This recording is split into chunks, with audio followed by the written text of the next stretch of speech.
बिस्मिल्लाहिर्रहमानिर्रहीम अस्सलाम वालेकुम। मेरा नाम उसामा है। I am currently doing my MBBS। तो आज का जो हमारा टॉपिक है वो बहुत ज़्यादा पूछा जाता है ब्राउन ब्रेड के हवाले से कि ब्राउन ब्रेड और वाइट ब्रेड के अंदर क्या फ़र्क है। ऑल्दो इन दोनों की कैलोरीज तो सेम है, तो हमें वाइट ब्रेड की बजाय ब्राउन ब्रेड क्यों यूज़ करनी चाहिए। तो आज आपकी मैं सारी क्वेरीज दूर करूँगा, कोशिश करूँगा कि आपको ब्राउन ब्रेड के हवाले से कंप्लीट एक्सप्लेन कर दूँ ताकि आपको आइडिया हो जाए कि आपको ब्राउन ब्रेड वेट लॉस के लिए या वैसे जनरली भी यूज़ करनी चाहिए या नहीं करनी चाहिए। तो अगर आप मेरे चैनल पर न्यू हैं तो मेरी यूट्यूब फैमिली ज़रूर ज्वाइन कर लें, वरना वीडियो देख लें उसके बाद ज्वाइन कर लीजिएगा। अगर आपको कोई हेल्प चाहिए वेट लॉस के हवाले से तो आप इंस्टाग्राम पर भी मुझसे रब्ता कर सकते हैं, वो आईडी आपकी स्क्रीन पर आ रही होगी। तो ब्राउन ब्रेड और वाइट ब्रेड के कंपैरिजन को स्टार्ट करने से पहले एक इम्पॉर्टेंट चीज़ मैं आपको बताना चाहूँगा कि हम हमेशा बात करते हैं कार्बोहाइड्रेट्स की, प्रोटीन्स की और फैट्स की, और हम कहते हैं कि मैक्रो न्यूट्रिएंट्स हैं, ये आपको रोज़ाना की बुनियाद पर अपनी लाइफ को कंटिन्यू करने के लिए रिक्वायर होते हैं। लेकिन जब भी हम बायोकेमिस्ट्री के अंदर न्यूट्रिशन स्टडी करते हैं तो हमें इन तीन चीज़ों के अलावा एक और चीज़ भी देखने को मिलती है, उस चीज़ को हम कहते हैं फ़ाइबर। अब यही वो मेन चीज़ है कि जो कि डिफरेंस होता है वाइट ब्रेड और ब्राउन ब्रेड के दरमियान में, या होल व्हीट के अंदर और जो सादा आटा होता है, सफ़ेद आटा, उसके दरमियान। तो ये फ़ाइबर वो चीज़ होती है। अब इसकी इम्पॉर्टेंस, जैसा कि मैंने आपको बताया कि न्यूट्रिशन में मैक्रोज के साथ फ़ाइबर को भी इंक्लूड किया जाता है। अगर हम डेली रिक्वायरमेंट की बात करें फ़ाइबर की तो it's almost 38 grams per day for mails and 25 grams per day for females.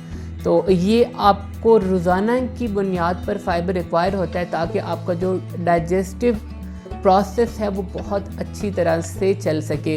अब फ़ाइबर आपकी बॉडी के अंदर डाइजेस्ट नहीं होता, लेकिन फिर भी ये बहुत ज़्यादा रिक्वायर्ड होता है आपकी प्रॉपर फंक्शनिंग के लिए। इससे पहले कि हम ब्राउन ब्रेड और वाइट ब्रेड पर आएँ, हम इन दोनों का जो बनने का प्रोसीजर है उस पर देखते हैं। अब दोनों बनते गंदम के आटे से, यानी गंदम के दाने से ही तैयार की जाती है ब्रेड। अब बेसिक फ़र्क क्या आता है, अब जो ब्राउन ब्रेड होती है और जो वाइट ब्रेड होती है, वाइट ब्रेड में जो हमारा गंदम का दाना होता है, आपकी स्क्रीन पर तस्वीर भी आ रही होगी, उसके 3 कंपोनेंट होते हैं। जो सबसे आउटर जो पोर्शन होता है उसे हम कहते हैं ब्रैन, ब्राउन कलर का होता है। उसके बाद एंडोस्पर्म आता है और उसके बाद एक जो पोर्शन आता है उसे हम कहते हैं जर्म। अब ये जो जर्म होता है इसके अंदर गुड फैट्स मौजूद होते हैं, विटामिन बी मौजूद होता है, B12, B3, B6। इसके अलावा आपके पास बहुत से ऐसे कंपोनेंट्स हैं जो कि बहुत ज़्यादा रिक्वायर्ड होते हैं आपकी बॉडी को। इसके साथ साथ जो बाहर की कवरिंग है ब्रेन, ये फाइबर का सोर्स है। अब बेसिकली हम करते क्या हैं कि इसमें से ब्रेन और जर्म को जब हम निकाल देते हैं तो हमारे पास बनता है एंडोस्पर्म। और यही बेसिक फ़र्क होता है कि जो वाइट फ्लावर होता है वो सिर्फ एंडोस्पर्म से तैयार किया जाता है, इसमें ब्रेन भी शामिल नहीं होता जो कि फ़ाइबर है, और इसके साथ साथ जर्म भी शामिल नहीं होता जिसके अंदर विटामिन और न्यूट्रिएंट्स मौजूद हैं, फैट्स वगैरह मौजूद हैं। तो यानी बिल्कुल जो वाइट ब्रेड है प्योर कार्बोहाइड्रेट है, सिंपल कार्ब्स हैं। अब हालांकि अब अगर आप बात करें ब्राउन ब्रेड की, अगर सही तरीके से अगर आपको मिल रही है तो उसके अंदर ब्रैन पोर्शन भी उसके अंदर इंक्लूड होता है, इसीलिए ब्राउन ब्रेड भी कहते हैं, क्योंकि वो जो ब्रैन होता है वो, अगर आप कभी गंदम का दाना देखें तो बाहर से ब्राउन रंग का होता है, तो वो ब्रैन पोर्शन भी अंदर शामिल होता है। और उसके अंदर जर्म, यानी पूरे दाने को जो पीसा जाता है, वो जो होल व्हीट हमें अवेलेबल होता है उससे फिर आगे प्रोसेसिंग करके ब्राउन ब्रेड बनाई जाती है।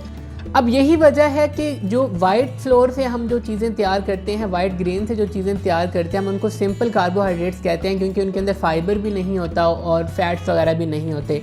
और जो कि होल ग्रेन से यानी होल व्हीट वगैरह से जो भी चीज़ें तैयार की जाती हैं, हम उनको कहते हैं कि कॉम्प्लेक्स नेचर की हैं, कॉम्प्लेक्स कार्ब्स हैं। अब कॉम्प्लेक्स कार्ब्स आपके गुड कार्ब्स होते हैं, तो यही बेसिक रीज़न है। अब मैं आपको एक्सप्लेन करता हूँ कि जब आप ब्राउन ब्रेड खाएंगे तो आपकी बॉडी के अंदर क्या चेंजेस आएंगे, और अगर आप वाइट ब्रेड खाएंगे तो क्या चेंजेस आएंगे। ऑल्दो इनकी कैलोरीज सेम है, लेकिन इनका जो वर्किंग मैकेनिज़्म है ये थोड़ा सा डिफरेंट हो जाता है। थोड़ा सा अगर आप इसे सुनेंगे तो आपको काफ़ी अच्छी तरीके से आइडिया हो जाएगा इन दोनों की वर्किंग कैसे है। तो सबसे पहले अगर हम बात करें, जब भी आप वाइट ब्रेड खाते हैं तो आपकी बॉडी में क्या होता है। तो जब भी आप वाइट ब्रेड कंज्यूम करेंगे, क्योंकि इसके अंदर फाइबर भी नहीं है, इसके अंदर फैट्स वगैरह भी नहीं है, विटामिन वगैरह भी नहीं है, तो हम इनको कहते हैं कि ये सिंपल कार्ब्स हैं। अब जो सिंपल कार्ब्स होते हैं ये फास्ट डाइजेस्टिंग कार्ब्स होते हैं, यानी आपकी बॉडी के अंदर बहुत जल्दी से हज़म हो जाते हैं, देर नहीं लगती। अब क्या होगा, जब भी आप वाइट ब्रेड खाएंगे तो ये जल्दी से हज़म हो जाएगी और कन्वर्ट हो जाएगी ग्लूकोज में। जब ये ग्लूकोज आपके ब्लड के अंदर पहुंचेगा तो आपके जो पैंक्रियाज हैं वहाँ से निकलेगा इंसुलिन, ताकि ये जो ग्लूकोज का लेवल है इसको कम किया जाए। तो जब भी आप वाइट ब्रेड खाएंगे तो अचानक से, क्योंकि जल्दी हज़म हो गई है ब्रेड, तो ऐसे स्पाइक होगा ऊपर, इस तरह करके आपकी जो इंसुलिन है ऊपर जाएगी, स्पाइक होगा, और जब वो हज़म हो जाएगी तो एकदम से आपकी जो इंसुलिन है वो नीचे आएगी और कुछ देर बाद आप महसूस करेंगे आपको भूख लगना शुरू हो गई है। तो यही अगर आप देखें तो अगर आप कार्ब्स खाएं, बैड कार्ब्स स्पेसिफिकली, थोड़ी देर बाद आपको भूख लग जाती है। या आप शुगर्स लें, शुगर रिच चीज़ें लें, तो आप देखेंगे थोड़ी देर बाद आपको भूख लग जाती है। वो इसी वजह से लगती है कि फ़ौरन इंसुलिन स्पाइक होती है, ठीक है, और इसी तरह फिर वो नीचे आती है और आपकी इंसुलिन लेवल डिस्टर्ब होती हैं और कुछ देर बाद आपको भूख लग जाती है। अब अक्सर हम बात करते हैं कि जो हाई इंसुलिन लेवल्स हैं ये रिलेटेड टू ओबेसिटी। जब भी इंसुलिन के लेवल्स आपके ब्लड के अंदर ज़रूरत से ज़्यादा होंगे तो ये जो आपकी फ़ैट स्टोरेज कराएंगे, एब्डोमिनल फ़ैट स्टोरेज कराएंगे, और यही बेसिक रीज़न होती है कि आपका मोटापा कॉज हो रहा होता है। जब भी हम वज़न कम कर रहे होते हैं तो हमारी कोशिश होती है कि आपके जो इंसुलिन लेवल्स हैं वो रेगुलेट रहें। अगर हम बात करें ब्राउन ब्रेड की, तो जब भी हम ब्राउन ब्रेड खाते हैं, चूँकि ब्राउन ब्रेड में फ़ाइबर भी शामिल है, फ़ैट्स वगैरह भी शामिल हैं, थोड़ी अमाउंट के अंदर मौजूद होते हैं, तो हम इनको कहते हैं कॉम्प्लेक्स नेचर के हैं, कॉम्प्लेक्स कार्ब्स हैं। तो इनको हम कहते हैं स्लो डाइजेस्ट होते हैं, स्लो डाइजेस्टिंग कार्ब्स। अब जब आप ये खाएंगे तो अब ये आहिस्ता आहिस्ता डाइजेस्ट होंगे और आहिस्ता आहिस्ता जो ग्लूकोज है आपके ब्लड के अंदर जाएगी। तो एज ए रिज़ल्ट जो इंसुलिन का स्पाइक है वो बहुत अचानक नहीं होगा, तो इंसुलिन आहिस्ता से रिलीज़ होगी और बहुत ज़्यादा स्पाइक नहीं करेगी और फिर इसी तरह आहिस्ता से वापस आएगी और रेगुलेट हो जाएगी। तो हमने जो वाइट जो ब्रेड था उसकी सूरत में क्या देखा था, अचानक स्पाइक हुआ था और बिल्कुल फिर इस तरह नीचे आ गए थे, लेकिन इसमें इस तरह नहीं होता क्योंकि स्लो डाइजेस्ट हो रहा है, फाइबर मौजूद है, तो आहिस्ता से ऊपर जाएगी और फिर इसी तरह वापस आएगी और फिर रेगुलेट हो जाएगी। तो थोड़ा सा टाइम ज़्यादा लगेगा आपको, इस दौरान भूख भी नहीं लगेगी, आपके इंसुलिन लेवल स्पाइक नहीं करेंगे। इंसुलिन लेवल से स्पाइक नहीं करेंगे तो डेफिनेटली आपको जो मोटापे का खदशा है वो भी नहीं रहेगा। तो सिर्फ हमने कैलोरीज़ को नहीं देखना होता। मेरा बताने का मकसद सिर्फ ये है कि इंसुलिन रिस्पॉन्स भी बहुत ज़्यादा इंपॉर्टेंट है, बल्कि मेरे ख्याल से कैलोरी से ज़्यादा आपका जो ग्लाइसेमिक रिस्पॉन्स है, इंसुलिन रिस्पॉन्स है, ये ज़्यादा इंपॉर्टेंट होते हैं आपकी जो वेट मेटाबॉलिज्म, फैट मेटाबॉलिज्म और ये जितना भी कार्बोहाइड्रेट मेटाबॉलिज्म हो रहा होता है। तो बेसिकली हमने ब्राउन ब्रेड को इस्तेमाल क्यों करना है, ये सेम वही केस है, होल व्हीट की रोटी ले लें और जो सफ़ेद आटा, वो सेम डिफरेंस है, या फिर आप ब्राउन राइस और जो सिंपल राइस होते हैं, सेम एक ही चीज़ है कि हम कॉम्प्लेक्स और जो सिंपल शुगर्स वाला फ़र्क है। अगर आप ब्राउन ब्रेड इस्तेमाल करें तो आपको फाइबर भी मिल रहा है, कार्बोहाइड्रेट्स भी मिल रहे हैं, फैट्स भी मिल रहे हैं, वाइटामिन भी मिल रहे हैं। वाइटामिन B12 मिलेगा, वाइटामिन E मिलेगा, वाइटामिन B3 मिलेगा, वाइटामिन B6 मिलेगा। अब ये बहुत ज़्यादा इंपॉर्टेंट है आपके इम्यून सिस्टम के। अगर आप वही चीज़ उतनी ही कैलोरीज़ में ले रहे हैं वाइट ब्रेड, उसमें आपको सिर्फ कार्बोहाइड्रेट मिल रहा है, उसके अलावा कोई ख़ास चीज़ नहीं मिलेगी। तो बेहतर बात नहीं है कि हम ब्राउन ब्रेड को इस्तेमाल कर लें, कैलोरीज तो सेम ही हैं, तो हमें फ़ायदा भी ज़्यादा होगा, हमारा पेट भी ज़्यादा देर तक भरा रहेगा। तो मैं पर्सनली ये रिकमेंड करता हूँ कि आप ब्राउन ब्रेड से भी बेहतर ये है कि आप होल व्हीट की एक रोटी कंज्यूम कर लें। अगर आप एक होल व्हीट की रोटी कंज्यूम कर लें तो अप्रॉक्सीमेटली आपको 150 कैलोरीज़ मिल जाएंगी या 100 कैलोरीज़ मिल जाएंगी डिपेंडिंग अपॉन द साइज़।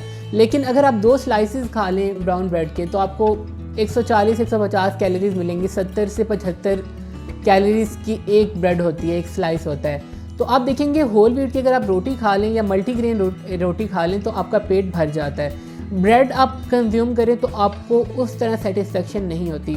तो मैं प्रेफर ये करता हूँ कि आप मल्टीग्रेन की या होल व्हीट की रोटी एक इस्तेमाल कर लें। अगर वो नहीं करना तो फिर ब्राउन ब्रेड इस्तेमाल कर लें। अगर वो भी नहीं करनी तो फिर आप वाइट ब्रेड या फिर सफ़ेद आटे की रोटी के बारे में सोचें। प्रेफरेबल नहीं है, कोशिश करें कि ब्राउन राइस इस्तेमाल करें, ब्राउन ब्रेड इस्तेमाल करें। क्यों? फाइबर और फैट की वजह से और वाइटामिन मिलें। ठीक है, फाइबर इंपॉर्टेंट है, आपको काफ़ी देर तक आपका जो पेट है वो भरा रखेगा, आपकी एपेटाइट सप्रेस रहेगी। तो ये तो थी आज का कंपैरिजन। बहुत लोग पूछते हैं कि ब्राउन ब्रेड क्यों इस्तेमाल करनी चाहिए, ब्राउन ब्रेड की हकीकत क्या है। तो ऑलमोस्ट अक्सर मेरे से सवाल किए जाते हैं, तो मैंने सोचा कि आज आपको क्लियर कर दूं कि ब्राउन ब्रेड और जो वाइट ब्रेड के अंदर असल फ़र्क क्या होता है। तो मुझे उम्मीद है कि आज की वीडियो आपको अच्छी लगी होगी। अगर अच्छी लगी हो तो लाइक कर दें, फेसबुक और व्हाट्सएप के थ्रू अपने फ्रेंड्स और फैमिली तक ज़रूर शेयर कर दें। और मेरा चैनल भी सब्सक्राइब कर दें। तो इंशाल्लाह मुलाकात होगी किसी अच्छे टॉपिक के साथ। तब तक के लिए अपना ख्याल रखिएगा। अल्लाह हाफ़िज़।